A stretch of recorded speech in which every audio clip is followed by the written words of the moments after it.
ایک دل ہمارا کیا ہے آزار اس کا کتنا، تم نے تو چلتے پھرتے،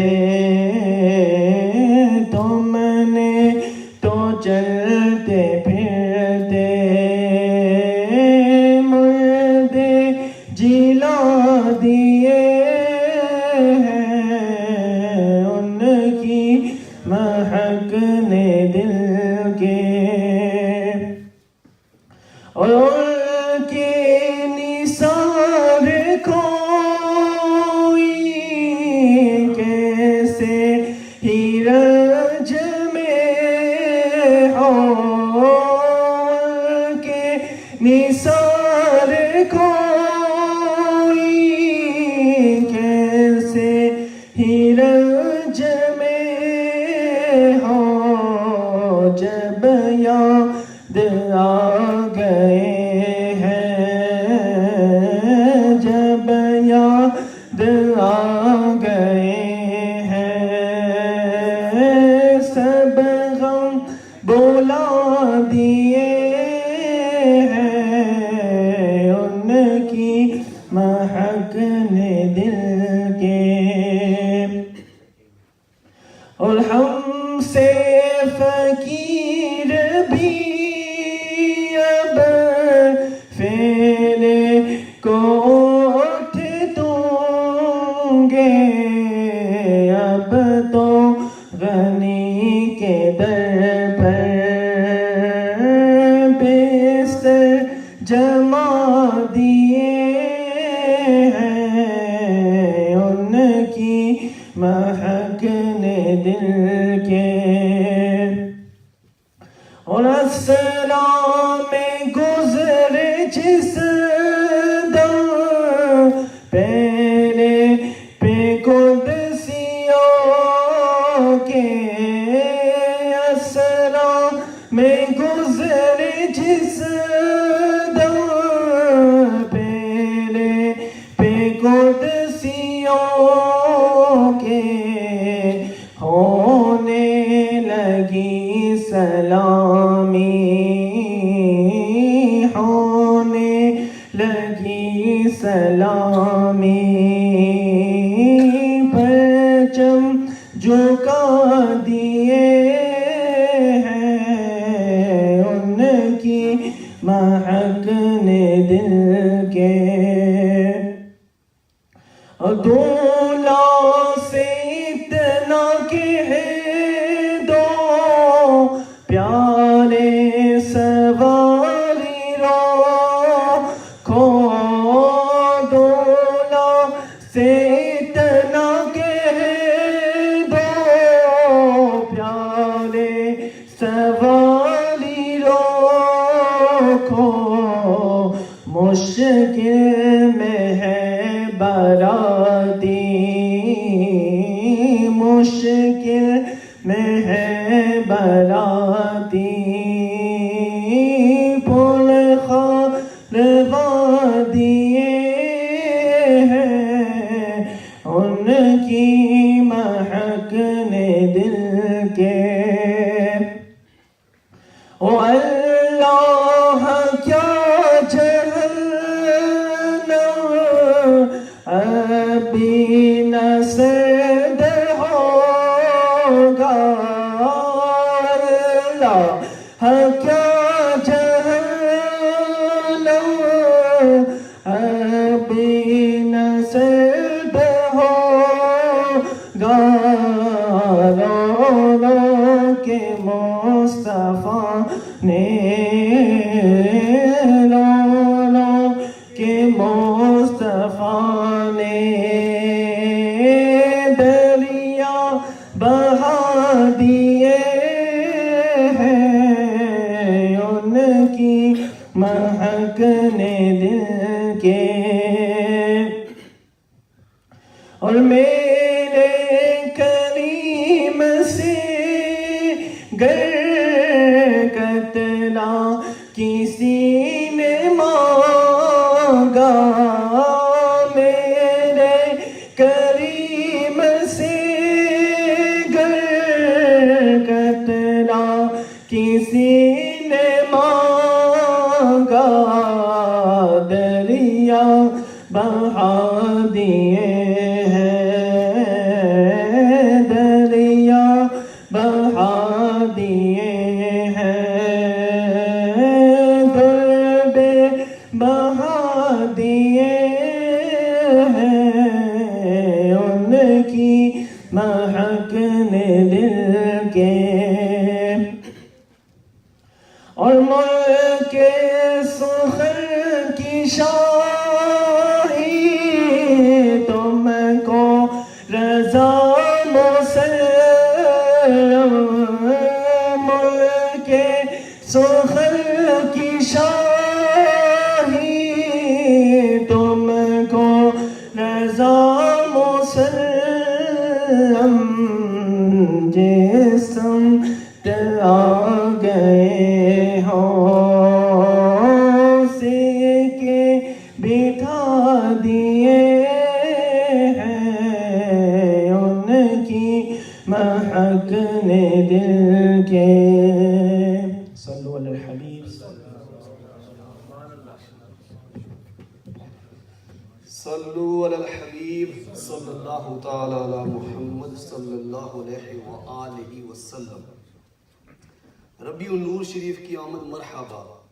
آج پہلی ربیع النور شریف کی پہلی رات ہے۔ آئیے ہمارے مبلغ صاحب ہم دوے ہیں تو اتنی دیر میں ہم امیر علیہ سنت کا خط مکتوب سن لیتے ہیں۔ لیٹر فرام امیر علیہ سنت۔ بسم اللہ الرحمن الرحیم۔ سگ مدینہ محمد الیاس عطار قادری رضوی دامت برکاتہم العالیہ کی جانب سے تمام عاشقان رسول اسلامی بھائیوں اور بہنوں کی خدمت میں جشن ولادت کی خوشی میں لہراتے ہوئے سبز سبز پرچوں جگمگاتے بلبلوں اور ننھے ننھے کمکموں کو چومتا ہوا جھومتا ہوا شہد سے میٹھا مکی مدنی سلام۔ السلام علیکم ورحمۃ اللہ وبرکاتہ۔ الحمدللہ رب العالمین علی کل حال۔ تم بھی کر کے ان کا چرچا اپنے دل چمکاؤ، تم بھی کر کے ان کا چرچا اپنے دل چمکاؤ، اونچے میں اونچا نبی کا جھنڈا گھر گھر میں لہراؤ۔ چاند رات کو ان الفاظ میں 3 بار مساجد میں اعلان کروائیے۔ آئیے ہم بھی یہ اعلان سن لیتے ہیں۔ تمام اسلامی بھائیوں اور اسلامی بہنوں کو مبارک ہو کہ ربیع النور شریف کا چاند نظر آ گیا ہے۔ تمام اسلامی بھائیوں اور اسلامی بہنوں کو مبارک ہو کہ ربیع النور شریف کا چاند نظر آ گیا ہے۔ تمام اسلامی بھائیوں اور اسلامی بہنوں کو مبارک ہو کہ ربیع النور شریف کا چاند نظر آ گیا ہے۔ ربیع النور امیدوں کی دنیا ساتھ لے آیا، دعاؤں کی قبولیت کو ہاتھوں ہاتھ لے آیا۔ مرد کا داڑھی منڈوانا یا ایک مٹھی سے گٹانا دونوں حرام ہے۔ اسلامی بہن کا بے پردگی کرنا حرام ہے۔ برائے کرم ربیع النور شریف کی برکت سے اسلامی بھائی ہمیشہ کے لیے ایک مٹھی داڑھی اور اسلامی بہنیں مستقل شرعی پردہ اور زیب قسمت مدنی برقع پہننے کی نیت کریں۔ مرد کا داڑھی منڈوانا یا ایک مٹھی سے گٹانا اور عورت کا بے پردگی کرنا حرام اور فوراً توبہ کر کے ان گناہوں سے باز آ جانا واجب ہے۔ جھک گیا کعبہ سبھی بت منہ کے بل اوندے گرے، دبدبا آمد کا تھا اہلاً و سہلاً مرحبا۔ سنتوں اور نیکیوں پر استقامت پانے کا عظیم مدنی نسخہ یہ ہے کہ تمام عاشقان رسول اسلامی بھائی اور اسلامی بہنیں روزانہ فکر مدینہ کرتے ہوئے مدنی انعامات کے رسالے پر کر کے ہر ماہ جمع کروانے کی نیت کریں۔ ہاتھ اٹھا کر کہیے انشاءاللہ اگر یہ نیت بنتی ہو تو۔ بدلیاں رحمت کی چھائیں بوندیاں رحمت کی آئیں، بدلیاں رحمت کی چھائیں بوندیاں رحمت کی آئیں، اب مرادیں دل کی پائیں آمد شاہ ارض ہے۔ تمام عاشقان رسول بشمول نگران اور ذمہ داران ربیع النور شریف میں خصوصیت کے ساتھ کم از کم 3 روزہ مدنی قافلے میں سفر کی سعادت حاصل کریں اور اسلامی بہنیں 30 دن تک روزانہ گھر کے اندر صرف گھر کی اسلامی بہنوں اور محکموں میں درس فیضان سنت جاری کریں اور پھر آئندہ بھی روزانہ جاری رکھنے کی نیت فرمائیں۔ لوٹنے رحمتیں قافلے میں چلو، سیکھنے سنتے قافلے میں چلو۔ اپنی مسجد میں گھر، دکان، کارخانہ وغیرہ پر 12 عدد ورنہ کم از کم 1 عدد سبز سبز پرچم ربیع النور شریف کی چاند رات سے لے کر سارا مہینہ لہرائیے۔ بسوں، ویگنوں، ٹرکوں، ٹرالوں، ٹیکسیوں، رکشوں وغیرہ وغیرہ ضرورت اپنے پلے سے پرچم خرید کر باندھ دیجئے۔ انشاءاللہ عز و جل ہر طرف سبز سبز پرچوں کی بہاریں مسکراتی نظر آئیں گی۔ عموماً گاڑیوں پر جو ٹرکوں وغیرہ پر جانداروں کی بڑی بڑی تصویریں اور بےہودہ اشعار لکھے ہوتے ہیں۔ میری آرزو ہے، یہ زیادہ تر پاکستان میں ہمارے ملک میں پایا جاتا ہے، کہ ٹرکوں، بسوں، ویگنوں، رکشوں، ٹیکسیوں، سزوکیوں وغیرہ کے پیچھے نمایاں الفاظ میں تحریر ہو، مجھے دعوت اسلامی سے پیار ہے۔ ضروری احتیاط، اگر جھنڈے پر نقش نعل مبارک، پیارے آقا صلی اللہ علیہ وسلم کے نعل مبارک کا نقش ہو تو یا کوئی لکھائی ہو تو اس بات کا خیال رکھیے کہ نہ وہ لیرے لیرے ہو اور نہ ہی زمین پر تشریف لائے۔ نیز یوں ہی ربیع نور شریف کا مہینہ تشریف لے جائے فوراً اتار دیجئے۔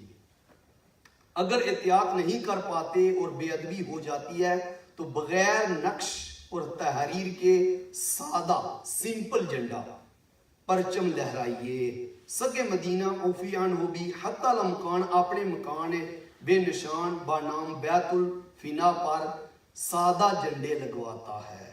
نبی کا جھنڈا لے کر نکلو، دنیا پر چھا جاؤ، نبی کا جھنڈا، امن کا جھنڈا گھر گھر میں لہراؤ۔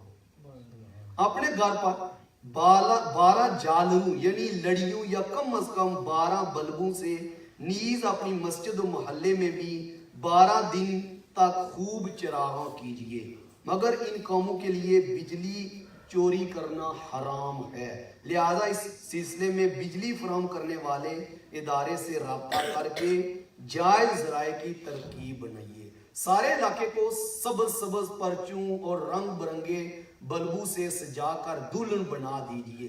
مسجد اور گھر کی چھت پر چوک وغیرہ راہگیروں اور سواروں کو تکلیف سے بچاتے ہوئے حقوق عامہ تلف کیے بغیر فضا میں معلق 12 میٹر یا حسب ضرورت سائز کے بڑے بڑے پرچم لہرائیے۔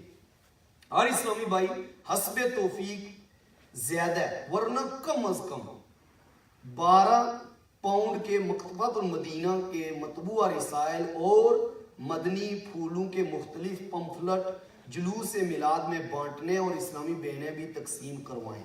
اسی طرح سارا سال اپنی دکان وغیرہ پر لنگر رسائل کا اہتمام فرما کر نیکی کی دعوت کی دھومیں مچائیے۔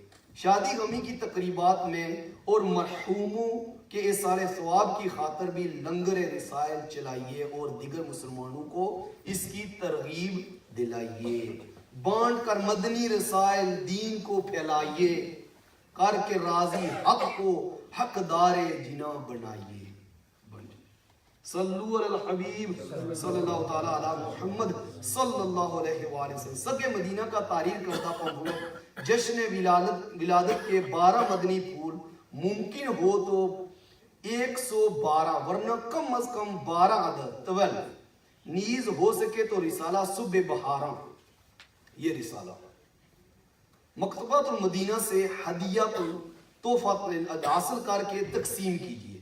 خصوصاً ان تنظیموں کے سربراہوں تک پہنچائیے جو جشن ولادت کی دھومیں مچاتے ہیں۔ ربیع النور شریف کے دوران 1200 روپے یعنی کہ 12 پاؤنڈ، اگر یہ نہ ہو سکے تو 12 پاؤنڈ، اور اگر یہ بھی نہ ہو بن پڑے تو 12 روپے یعنی 12 پاؤنڈ بالغان اور بالغات کسی سنی عالم کو پیش کیجئے. اگر اپنی مسجد کے امام مؤذن یا خدام میں بانٹ دے تب بھی ٹھیک ہے، بلکہ یہ خدمت ہر ماہ جاری رکھنے کی نیت کریں. تو مدینہ جمعہ کے روز دیں تو بہتر، جمعہ کو ہر نیکی کا 70 گنا ثواب ملتا ہے. صلو علی الحبیب صلی اللہ تعالی علی محمد صلی اللہ علیہ وآلہ وسلم. بڑے شہر میں ہر علاقی مشاورت کا نگران قصبے وغیرہ قصبے میں 12 دن تک روزانہ مختلف مساجد میں عظیم الشان سنتو برے اجتماعات منعقد کرے. ذمہ دار اسلامی بینیں گھروں میں اجتماعات فرمائیں. ربیع النور شریف کے دوران ہونے والے تمام اجتماعات میں جن سے ہو سکے وہ سارا مہینہ سبز پرچم ساتھ لایا کریں. لب پہ نعت رسول اکرم ہاتھوں میں پرچم، لب پہ نعت رسول اکرم ہاتھوں میں پرچم، دیوانہ سرکار کا کتنا پیارا لگتا ہے. صلو علی الحبیب صلی اللہ تعالی علی محمد صلی اللہ علیہ وآلہ وسلم.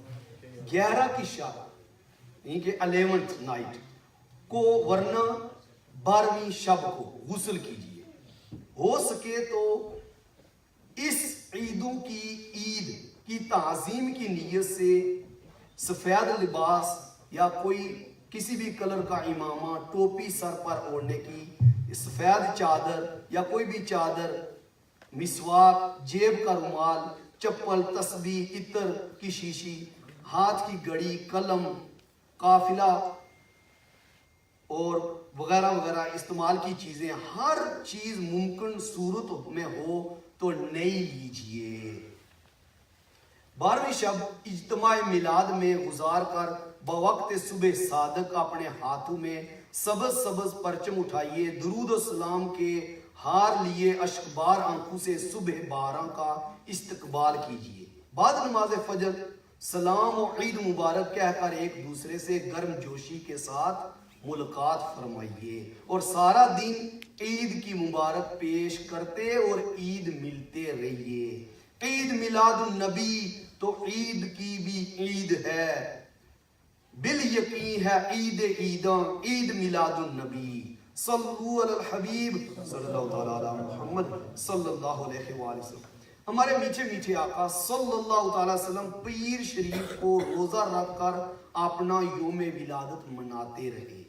آپ یاد رکھیے مصطفیٰ صلی اللہ تعالی وسلم میں 12 ربیع النور شریف کو روزہ رکھ کر سبز پرچم اٹھائیے، جلوس میلاد میں شریک ہوں. جہاں تک ممکن ہو باوضو رہیے. لب و درود و سلام اور نعتوں کے نغمے سجائیے. نعتوں میں اور درود و سلام کے پھولوں پر برساتے نگاہیں جھکائے پروکار طریقے سے چلیے. اچھل کود مچا کر کسی کو تنقید کا موقع مت دیجیے. ربی الاول تجھ پر اہل سنت کیوں نہ ہو قربان، ربی الاول تجھ پر اہل سنت کیوں نہ ہو قربان، کہ تیری 12ویں تاریخ وہ جان قمر آیا.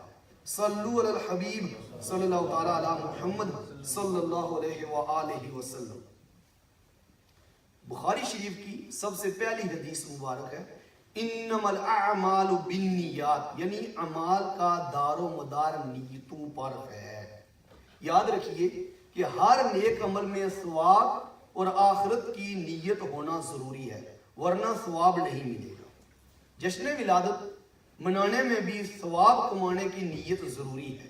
ثواب کی نیت کے لیے عمل کا شرعیت کے مطابق اور زیور اخلاص سے مزین ہونا شرط ہے.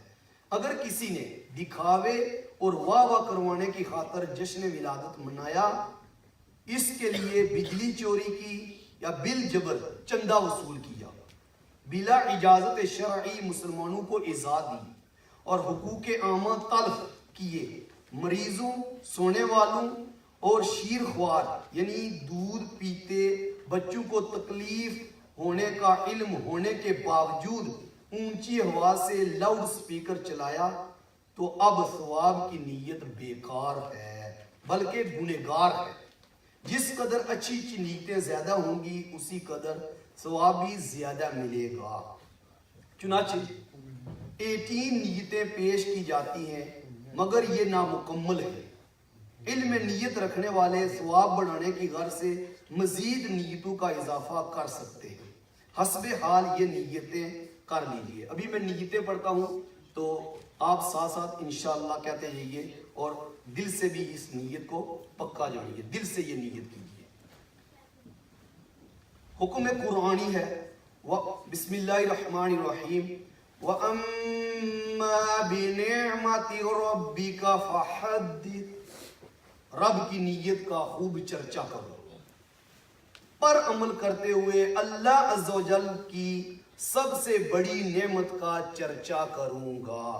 سب سے بڑی نیت پیارے آقا صلی اللہ علیہ وسلم، رضا الہی عز و جل پانے کے لیے جشن ولادت کی خوشی میں چراغاں کروں گا۔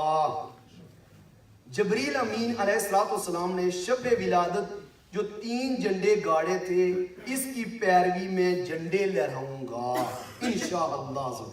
سبز گنبد کی نسبت سے سبز پرچم لگاؤں گا۔ دھوم جدام سے جشن ولادت منا کر کفار پر عظمت مصطفیٰ صلی اللہ علیہ وسلم کا سکہ بٹھاؤں گا۔ جشن ولادت کی دھوم مچا کر شیطان کو پریشان کروں گا۔ ظاہر سجاوٹ کے ساتھ ساتھ توبہ و استغفار کے ذریعے اپنے باطن بھی سجاؤں گا۔ 12ویں رات کو اجتماع میلاد اور عید میلاد النبی صلی اللہ تعالی وسلم کے دن نکلنے والے جلوس میلاد میں شرکت کر کے ذکر خدا و مصطفیٰ عز و جل و صلی اللہ تعالی وسلم کی سعادتیں اور علماء و صلحاء کی زیارتیں اور عاشقان رسول کے قرب کی برکتیں حاصل کروں گا۔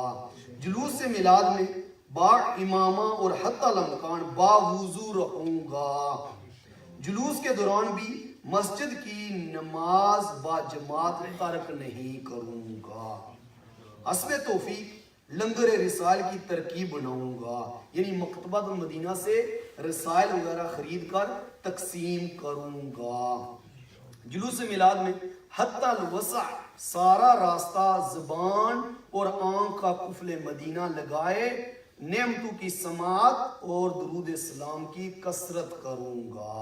یا رب مصطفیٰ صلی اللہ علیہ وسلم ہمیں خوش دلی اور اچھی نیتوں کے ساتھ جشن ولادت منانے کی توفیق مرحمت فرما، اور جشن ولادت کے صدقے ہمیں جنت الفردوس میں بے حساب داخلہ عنایت فرما۔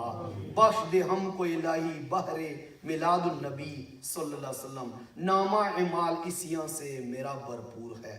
صلو علی الحبیب صلی اللہ تعالی علی محمد صلی اللہ علیہ وآلہ وسلم، آمین بجاہ نبی آمین۔ اللہ تبارک تعالی ہم کو ان پیارے پیارے مدنی پھولوں پر عمل کرنے کی توفیق عطا فرمائے۔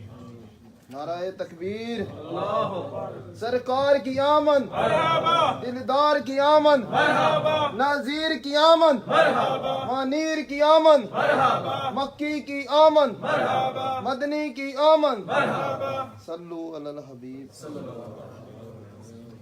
الحمدللہ رب العالمین والصلاة والسلام علی سید الانبیاء والمرسلین، اما بعد فاعوذ باللہ من الشیطان الرجیم، بسم اللہ الرحمن الرحیم۔ Please repeat after me. الصلاة والسلام علیکہ یا رسول اللہ، الصلاة والسلام علیکہ یا رسول اللہ، الصلاة والسلام علیکہ یا حبیب اللہ، الصلاة والسلام علیکہ یا حبیب اللہ، الصلاة والسلام علیکہ یا نبی اللہ، الصلاة والسلام علیکہ یا نبی اللہ، وعلى آلك وأصحابك يا نور الله،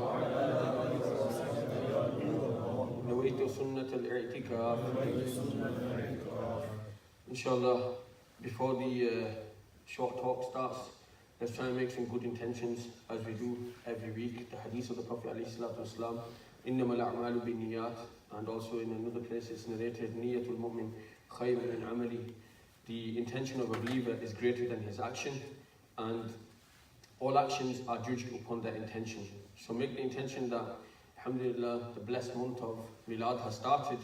So during the ijtima, whenever we hear the Prophet sallallahu alaihi wasallam's name, please remember to recite the Durud Pak upon the Prophet sallallahu alaihi wasallam. Make this intention that you will do so.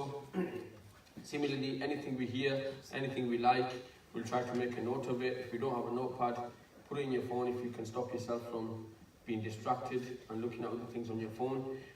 If not, at the very least, try and make a mental note of it. Make the intention to go home and share it with your family members, share it with your friends, and anybody else who may be able to benefit from that. Inshallah Azza wa Jal.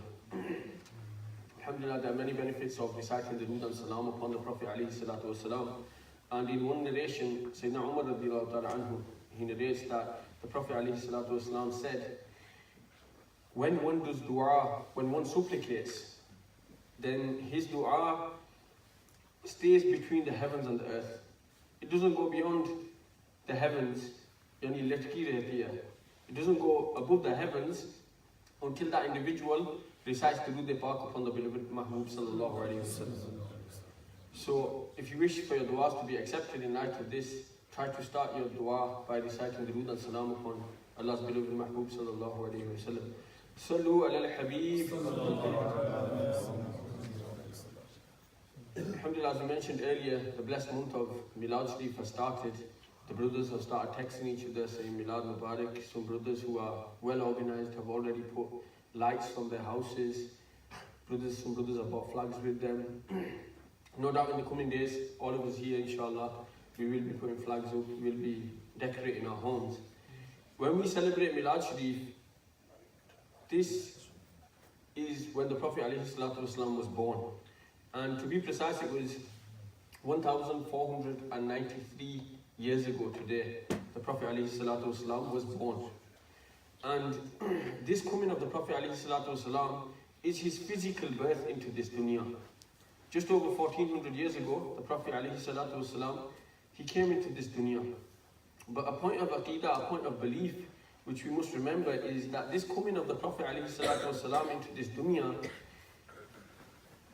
it wasn't when the Prophet ﷺ was created. Rather, it's when he came into this dunya in the physical form. It is the aqidah and the aqidah, the belief of the Ahl Sunnah wal Jama'ah, that the Prophet ﷺ was created long before this. His nur, the nur of the Prophet ﷺ, was created before this 1493 years ago. It was before any prophet came to this world. It was before Hazrat Adam ﷺ was created, before the heavens, the hellfire was created, before the angels, indeed before anything was created. It is our aqidah that the nur of the Prophet ﷺ was the first thing that Allah created. And if you were to think about maybe how long ago the Prophet ﷺ was created, the truth is that none of us will know when exactly and how exactly the Prophet ﷺ was created. This only Allah, the Creator, knows. But there's a waqiyah that's mentioned in the books of hadith that gives us an indication of at least how long ago the Prophet ﷺ was created. And one day, the leader of the angels, the Sardar of the angels, Hazrat Jibreel Amin, he approached the Prophet ﷺ and he asked, Ya Rasulullah sallallahu alayhi wasallam, when were you created? You are Allah's most beloved creation, but how old are you? What's your age? And Jibreel Amin, to give dars to the Ummah, to allow us to understand when he was created, he returned the question. He returned the question to Jibreel Amin and he asked him, when were you created? How old are you?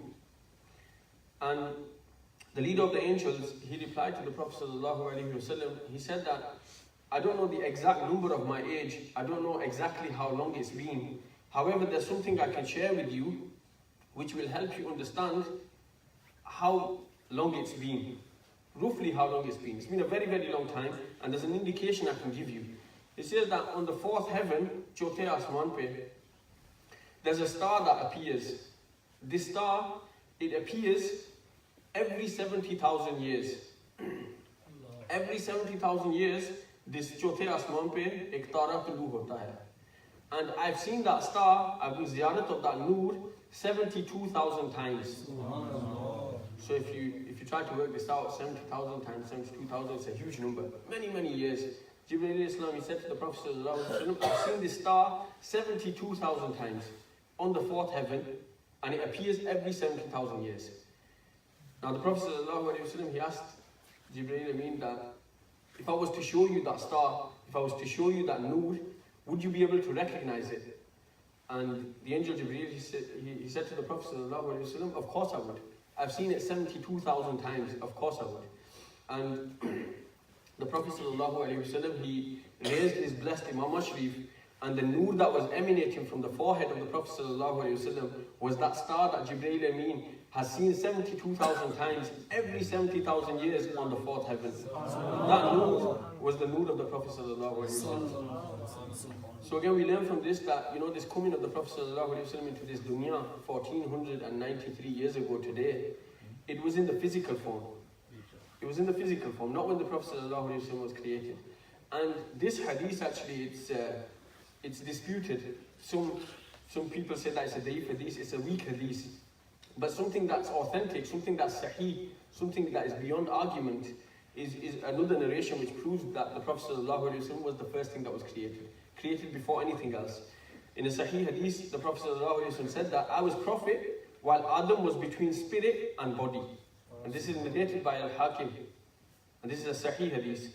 The Prophet ﷺ said that I was prophet when Adam was between spirit and body. Yani before he was created, I was prophet then.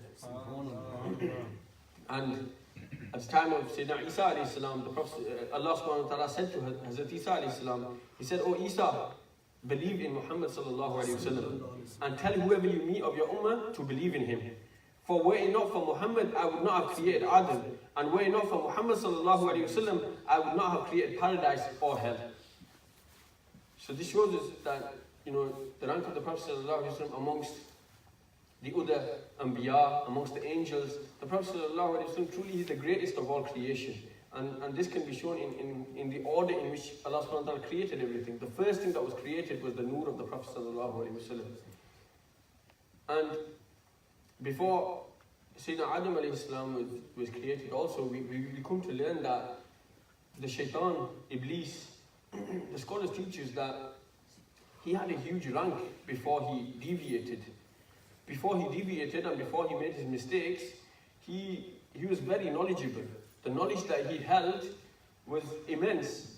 And when it comes to his ibadat, the worship that he did, the scholars say that if he was on this earth, there wouldn't be any place on earth within 2 handspans that his forehead would not have touched in sajda. This is how much he worshipped. He did so much sujood that across this earth, there wouldn't be 2 handspans where his forehead would not have touched. And so what we learn here is that he had a lot of knowledge.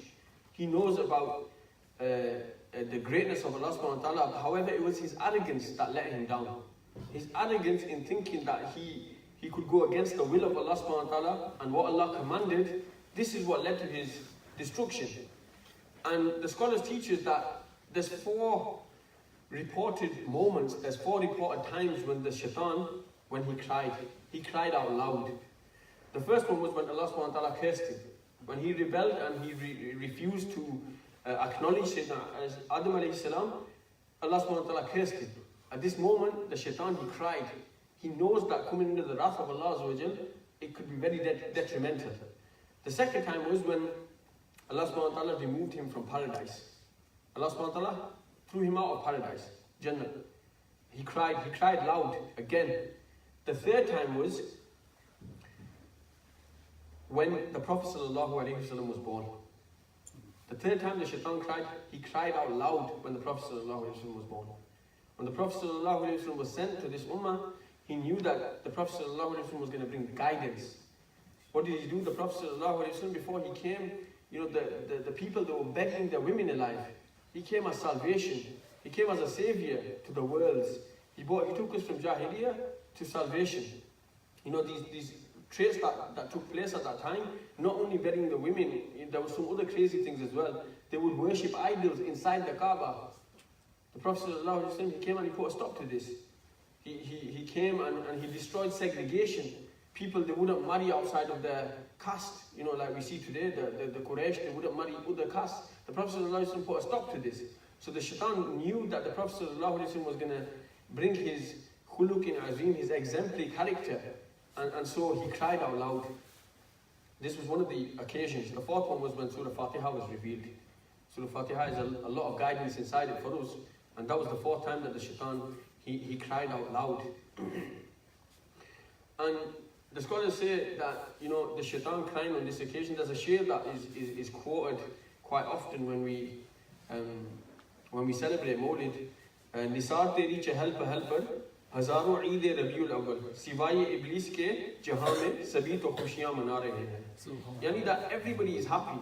Everyone is happy. The Prophet sallallahu alaihi wasallam has came today. Everybody is happy. Everybody's texting each other. People are going to put lights up. People are going to organize gatherings. There's a happiness. There's just a good feeling. Apart from the shaitan, everybody is happy. And unfortunately, in this day and age, we have a few people whose lights go out at this stage as well. We have a few people amongst us that they get a bit sad at this time of year. It's a shame, but there is the people out there that they have a problem. You know, their faces you can see when these lights go up, when the lovers of the Prophet sallallahu alaihi wasallam, when they embrace and they take part in the julus, for example, when they organize gatherings. There's some people that become a bit sad, and this shade is befitting them as well. Today, what I want to really focus on is, you know, we should have the knowledge, we should be able to educate ourselves that when we do something, for example, when we celebrate the Mawlid, do we know why? Do we know, do we know the permissibility? Do we know where it's proven in the Quran? Do we know the proof from Hadith? Do we know if it's from Sunnah? Do we know these things? And then finally I want to come on to, you know, how should we celebrate the Milad of the Prophet sallallahu alaihi wasallam? And how will it benefit us? So this is going to be the focus today, and really we should try and take away from here today that, you know, if somebody was to question us, the intention is not debating, the intention is not munazara, but we should know why we celebrate the Mawlid of the Prophet sallallahu alaihi wasallam. This is the minimum. You do something, you should know why. And the biggest source for us, the best source for us of guidance is the Quran. And Allah subhanahu wa ta'ala says in Surah Yunus, قُلْ بِفَضْلِ اللَّهِ وَبِرَحْمَتِهِ فَبِذَلِكَ فَلْيَفْرَحُوا هُوَ خَيْرٌ مِمَّا يَجْمَعُونَ. Translation taken from Sayyidi Ala Hazrat Kanzul Iman. Ala Hazrat, he translates this as, in the bounty of Allah and His mercy, let them rejoice. When Allah sends you happiness, when Allah sends you khushi through His generosity, then rejoice. Express happiness. This is in the Quran, Dawat-E-Islami, Surah Yunus. And the Mufassirin, you know, to break this down for us, they simply say, when Allah sends you happiness, then rejoice, show your happiness. And you can bring this to you know, where we got this, you know, when somebody has a child, when somebody has a happiness in the house, when somebody is promoted at work, for example, what do we do in this day and age? We treat brothers. We send some mithai, we send some jalebi.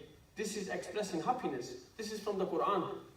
And similarly, again, when it comes to the coming of the Prophet sallallahu alaihi wasallam, this for us, the lovers of the Prophet sallallahu alaihi wasallam, is a moment to rejoice. It's a moment to be happy. So what do? We express our happiness. Alhamdulillah. So firstly, we prove this from the Quran. Allah says in Surah Yunus, try to remember this ayat. It's not too hard to learn. قُلْ بِفَضْلِ اللَّهِ وَبِرَحْمَتِهِ فَبِذَلِكَ فَلْيَفْرَحُوا هُوَ خَيْرٌ مِمَّا يَجْمَعُونَ. These little things we should try to learn. So we have them as a reference. And here the word rahmah is used. Somebody may be able to question you and say, rahmah, the mercy. You know, when Allah sends His mercy, then rejoice. You know, who has defined mercy here? Who has said mercy is the Prophet ﷺ? Well, again, we go to the best source. And the best source is the Quran Kareem itself.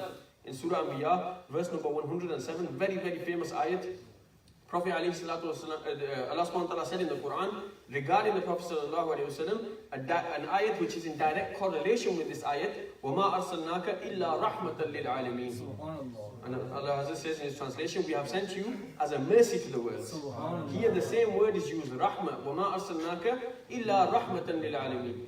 So we see from this ayat, rahmah is referring to the Prophet ﷺ. This mercy which is referred to is the Prophet ﷺ himself. Now we come on to the hadith, and it's a sahih hadith, the Prophet ﷺ. So you may be asked that, you know, was it from the Sunnah? You know, the Quran is open to interpretation. There's many interpretations. Is it from the Sunnah? Did the Prophet ﷺ mark his own birth? The answer is yes. And it's a sahih hadith. The Prophet ﷺ was asked that why do you fast on Mondays in particular? The Prophet ﷺ said that I fast on Monday because this was the day I was born. And this was the day that revelation came to me. Again, this is a sahih hadith. The Prophet ﷺ said, I fast on Mondays because it's the day that I was born. So again, showing the marking of one day, picking out one day, marking that day. The Prophet ﷺ marked Mondays by fasting. Why? Because he was born. And this is a lesson for us here, my dear Islam brothers. This is the best way of celebrating Milad. The scholars teach us the permissibility of putting up lights, going in the jalous, doing all these mustahab actions. They're all permissible. The scholars teach us. But the best way of celebrating the birth of the Prophet ﷺ is to do what the Prophet ﷺ did himself. And what was that? To fast on Monday. If you want to celebrate in the most absolute way, the best way, make intention that the 4 Mondays that come in Rabiul Noor, I'm going to fast every single Monday. Because there's nothing you can do to celebrate the Milad of the Prophet ﷺ better than this. Why? Because that's what he did himself. And we should learn from this. This is what the Prophet ﷺ did. This is what the Sahaba did. That's the best thing for us. There's nothing better than that for us. And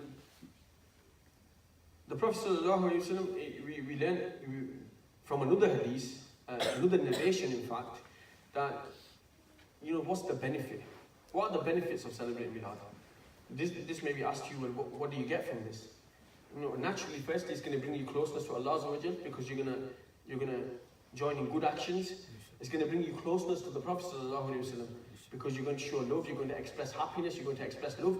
It should bring you closer to the Prophet ﷺ. If your celebration of Milad is not bringing you closer to the Prophet ﷺ, then you need to self-reflect. You need to analyze, is this benefiting me? If it's not benefiting you, then there's probably no point of it. It should bring you some benefit. It should increase your iman. That's a true celebration. And there's a waqia which is narrated in hadith in Sahih al-Bukhari. Abu Lahab, when you read his biography, when you read about him, he was an enemy of Islam. He made things difficult for the Prophet ﷺ. He caused problems to the Prophet ﷺ and the Muslims at that time. He used to try to stop them from worshipping. He used to try to cause them harm and cause them problems. Now, when he passed away, so build this picture in your head, this was an enemy of Islam. But by lineage, he was the uncle of the Prophet ﷺ. Abu Lahab, he was the uncle of the Prophet ﷺ. Now when he passed away, Sayyidina Abbas radiallahu ta'ala anhu, another uncle of the Prophet ﷺ, he saw Abu Lahab in a dream. And he asked him, how has Allah dealt with you? What state are you in? And Abu Lahab, he replied to Sayyidina Abbas that I'm in a bad state. I'm in a terrible state. I'm getting extreme punishment. My time is being passed in a very difficult way. However, there's one thing I can share with you. There's one thing that helps me. And that is, on a Monday, I get respite through my index finger. He says on a Monday, I am able to drink water from my index finger. And this eases my pain. It brings coolness to me. And the commentators on Hadith, they said that this waqiyah and this benefit, this blessing that he's actually receiving, this was due to an action that he carried out when the Prophet ﷺ was born. Over 1400 years ago, when the Prophet ﷺ was born, Abu Lahab, in them days, a good action was perceived to, a good action, it was perceived well, it was seen well if you freed a slave.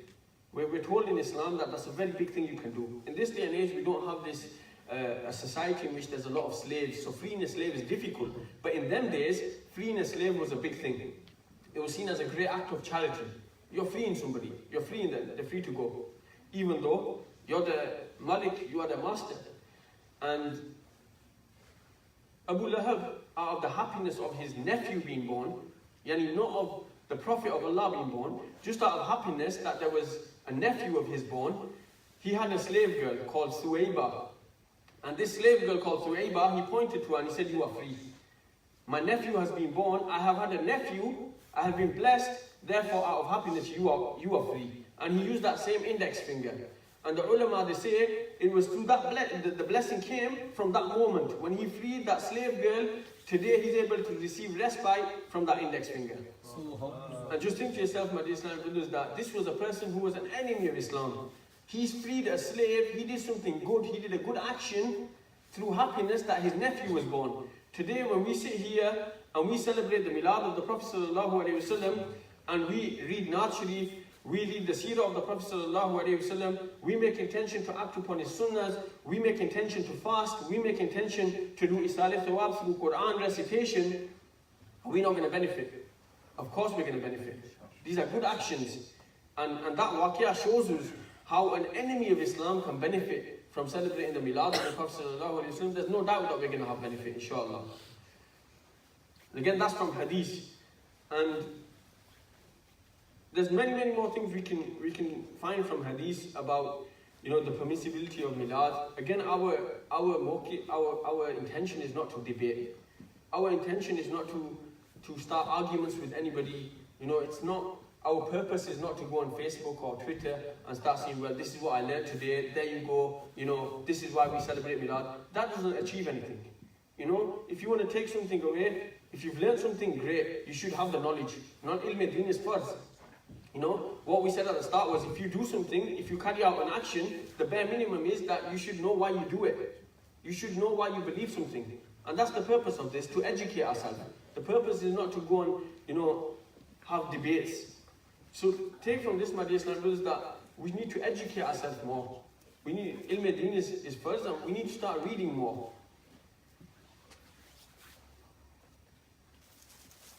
Sallu ala al-Habib. And in this day and age, my dear Islam brothers, if anybody refutes the celebration of Mawlid, he's not actually refuting us. They're not refuting us. They're not refuting a group of people from Pakistan and India. This is not something that started 100 years ago. You know, he's actually refuting the likes of Imam Jalaluddin Suyuti. Scholars from hundreds and hundreds of years ago. Why? Because they've given fatwa in their books of hadith about the permissibility of Mawlid. And there's many scholars, and this can be found in the books.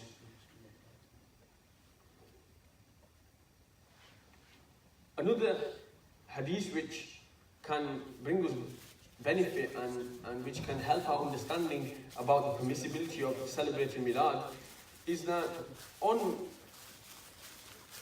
Laylatul Miraj, Al-Isra wal-Mi'raj, when the Prophet ﷺ traveled to the seven heavens and beyond, when he met Allah Azza wa Jal, the Prophet ﷺ was asked by Jibreel Amin, he was asked by Jibreel alayhi salam to read 2 units of prayer. The angel Jibreel, on the night of Mi'raj, he asked Jibreel alayhi salam to read 2 units of prayer. And after the Prophet ﷺ completed, the angel Jibreel, he mentioned to the Prophet ﷺ that the reason I asked you to read 2 nafils here was, this was the place that Sayyidina Isa alayhi salam was born.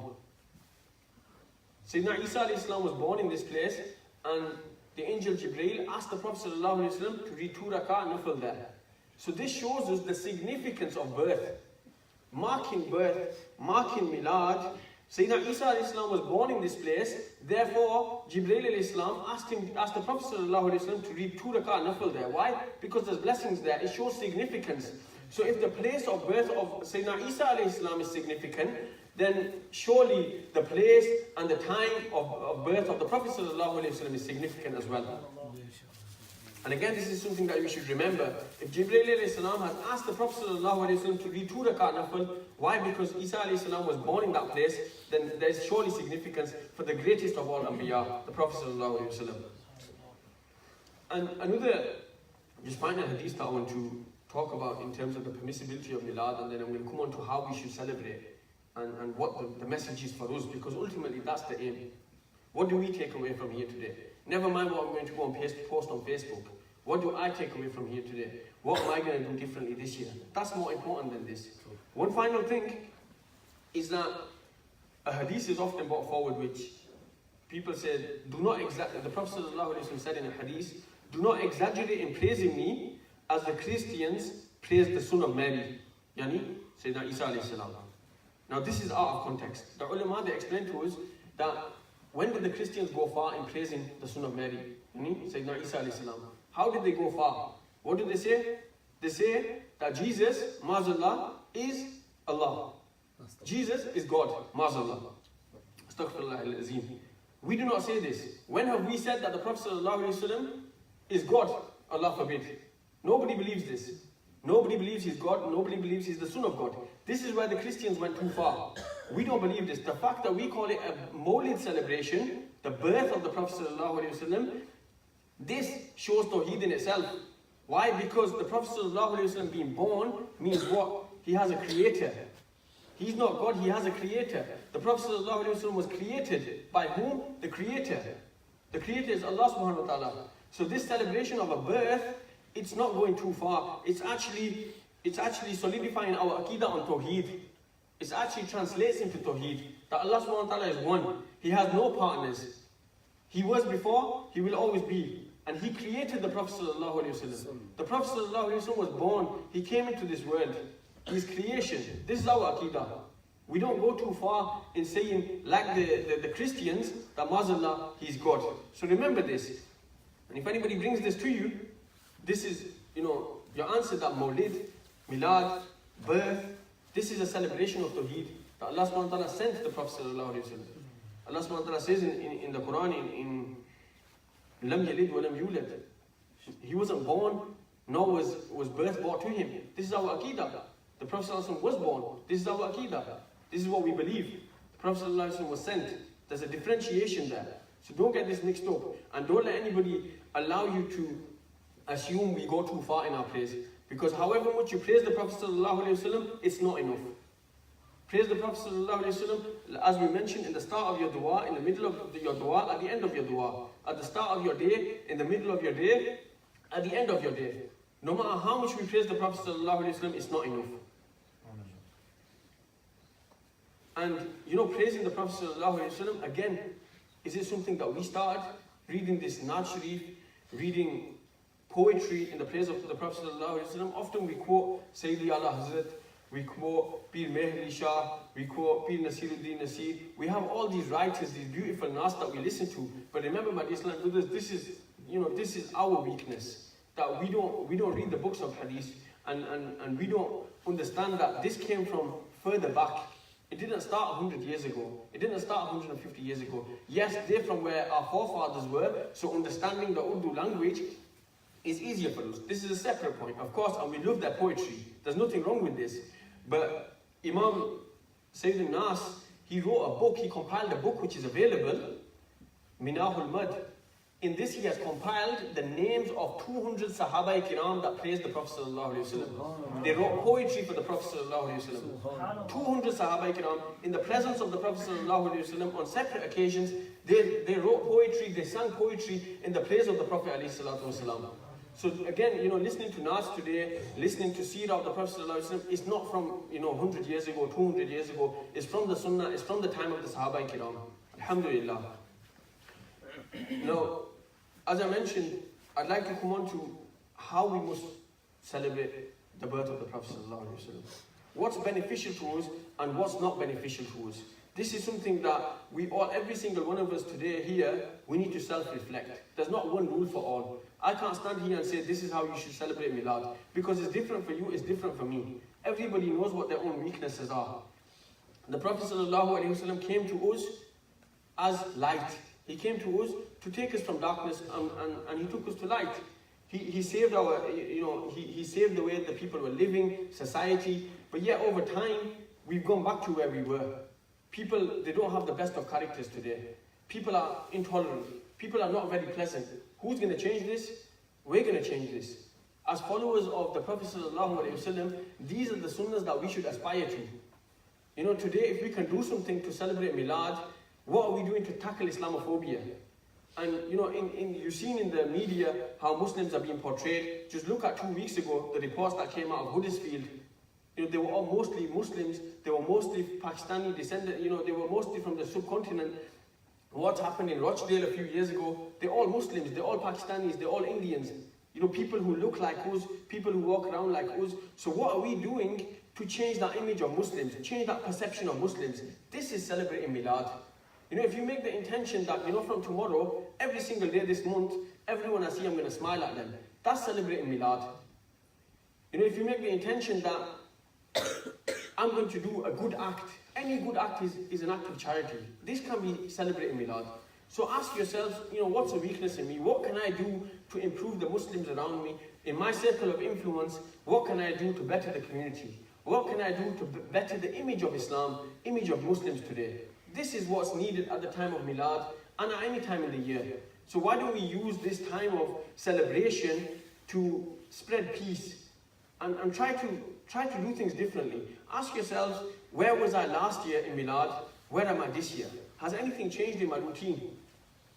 And again, the reason why I said everybody must self-reflect is because if you're reading Salah, that's great. Start reading Durood Sharif. Do you read Durood Sharif 313 times a day? Ask yourself this question. This is such an easy thing you can do. Reading Durood Pak upon the Prophet ﷺ 300 times, it puts you amongst those that read Durood Pak in kasrat, in abundance. And your maqam on the Day of Judgment will see at that time, the benefit of reading this. So ask us, if somebody wants to get close to Allah subhanahu wa ta'ala, if somebody wants to get close to Allah Azza wa Jal, what's the best action he can do? The best action of worship, the best act he can do is sujood.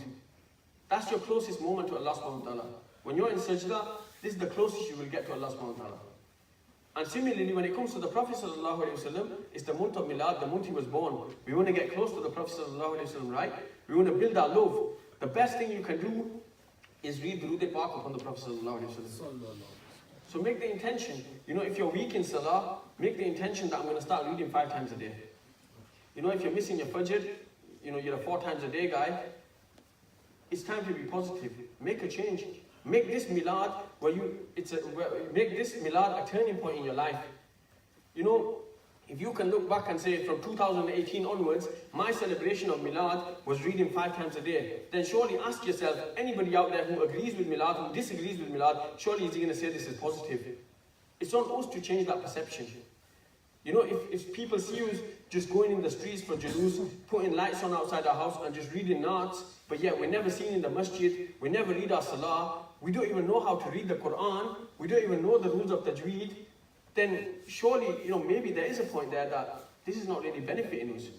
Is it benefiting us? If last year, the month of Milad came, I put the lights up in my house, I called all my friends, we had a big dawat. Yes, no doubt there'll be blessings of this. But ask yourself, would Allah subhanahu wa ta'ala, Allah Azza wa Jal and His Messenger sallallahu alayhi wa sallam, would they be happy with that kind of celebration? That I didn't change my ways, I didn't change the way I was, the way I talk, the way I say, the way I deal with people, my character, my akhlaq, my tolerance, how pleasant I am. I didn't change none of this. I just celebrated Milad. Then the year passed. This year's came again. I'm texting everybody. Everybody's happy. I'm going to put my lights on tomorrow. I'm going to call everybody around on one of the weekends. Is this really a good celebration? Would the Prophet ﷺ would be happy with this celebration? That we just put the lights up, we go in the Jalus, but we don't reform our character. We don't start praying 5 times a day. Is this what he would want? Ask yourselves, is this really a good celebration? No, we need to self-analyze. Analyze our routine, analyze where we are in our lives. There's a hadith of the Prophet ﷺ. The Prophet ﷺ said that the hellfire, Jahannam, is forbidden for 3 types of people. The hellfire is forbidden for those that are tolerant, unpretentious, and pleasant. What does this mean? The hellfire is forbidden for those that are tolerant. Those that have tolerance. If somebody says something bad to us, how do we react? How do we react when somebody says something to us? We go in the street and we say something to somebody. Somebody says something to us, somebody makes a remark about us, how do we react? Do we have tolerance? Unpretentious. Unpretentious is being fake. Trying to let off an image bigger than you are. Trying to tell people you're something what you're not. This culture which we live in today, the selfie culture, the Snapchat era, what do we see? You're showing your friends what you're eating before you've even eaten it. Is this not being unpretentious? Is this not being fake? Who are you showing and why are you showing them? Think of it this way, what if there's somebody on your friends list that cannot afford what you're eating? Is that a good message what you're sending? This is being unpretentious. I'm with Funar celebrity today, show everybody. I'm with this person today, I'm at this place today, I'm eating this today. Who are you trying to show and what are you showing? Make this your intention for Milad. That, based on the hadith of the Prophet ﷺ, the hellfire is forbidden for those that are unpretentious, those that are not fake. those that don't try to let off this fake image. Make that your intention for this milad. That will be much, much better than anything, you know, you may have been doing for the last few years. Illa mashallah, we don't know. Allah knows best. Hellfire is forbidden for those that are pleasant. How pleasant are we today? You know, little things can change the way you are, the way you think. And again, the perception of Muslims. You know, you put your bin out on a Tuesday or a Wednesday or whatever the day the bins are collected in Rotherham. You know, how many times have you offered to put your neighbour's bin out? Or just go and do it. Just go and do it. This is, you know, it's an act of charity. It's a small thing, but it's an act of charity. It's going to change the perception of Muslims. Tell him it's the month of Bilad, I felt like doing something good. This is a positive celebration. You know, ask yourselves that in the, you know, in the masjid we have restrictions. Calling non-Muslims to the masjid, we have restrictions. But in a house mahfil, how many house mahfil, put your hand up if you've been to a house mahfil and there's been a non-Muslim there. Nobody. Why? What's stopping you? If you have a neighbor and he's a non-Muslim, you know, go and knock on his door, say to him, this year, you know, we're celebrating the birth of the Prophet ﷺ. He came to us to bring peace. He came to take us away from jahiliyyah, from, you know, bad things. So I want you to come to my house. We're going to be talking about his life and we're going to share some food. This is positive. It'll change his mind about you. Maybe you don't even know what the guy's name is. Because of this, you know, there's barriers. Use Milad to break down the barriers. Bring this in your life. And, you know, finally, knowledge, Islam. So there's a couple of things what we mentioned. Durood Pak is going to help you get close to the Prophet ﷺ. Your character, reform your character. The people around you, you know, your circle of influence, whether it's your neighbors, putting the bins out, calling them to your milad, you know, whether it's your friends at work. Take that, you know, on the 12th of Rabiul Awwal, why don't you take some langar, all your team at work. This will be positive. Doesn't matter if they're black, white, yellow. Doesn't matter if they're Muslim, Christian, Jew. This is going to bring them to Islam. This is the purpose of Milad. This is the real celebration. It's not about just calling our boys round, doing the same routine, and next year we're in the same place. And the final thing is, my dear Islam brothers, is knowledge. Knowledge is key. You know, if we don't learn about our deen, if we don't learn about the character of the Prophet ﷺ, if we don't learn about his life, then we can't improve. You know, ask yourself, we went to a ijtima on Sunday in Oldham, those brothers that were there, you know, they would have heard that brother, he made a very beautiful point, and it's worth mentioning again. It's worth repeating for those that have heard it, and for those that have not heard it, it'll be good for you, inshallah. What he said was, you know, there's different types of people here today. Some of us have been in the mahol for 10 years. 10 years plus. Some people here have been in Dawat-E-Islami's mahol, coming to these ijtimas, traveling on the qaflas, celebrating milad at home for more than 10 years. Some of us 10 years, some of us 5 years, some of us 2 years. Everybody's at a different stage in their journey. But ask yourself, my dear Islam brothers, what have I done in the 10 years? You know, have I really truly followed the advice of Amir al-Sunnah? Just a little simple thing. Take, for example, something from the Madani Namat. You know, if I could read 3 ayats of the Quran with tarjuma and tafsir, it would probably take 12 minutes. If I did that every single day for the last 10 years, where would I be today? Where would I be today if I just read for 12 minutes a day? You know, we hear, our problem today is, my dear Islam brothers, we're wowed, we're amazed by, you know, people that we shouldn't really be amazed by. You know, if somebody says that read books, it's just a cliche, it's just good advice.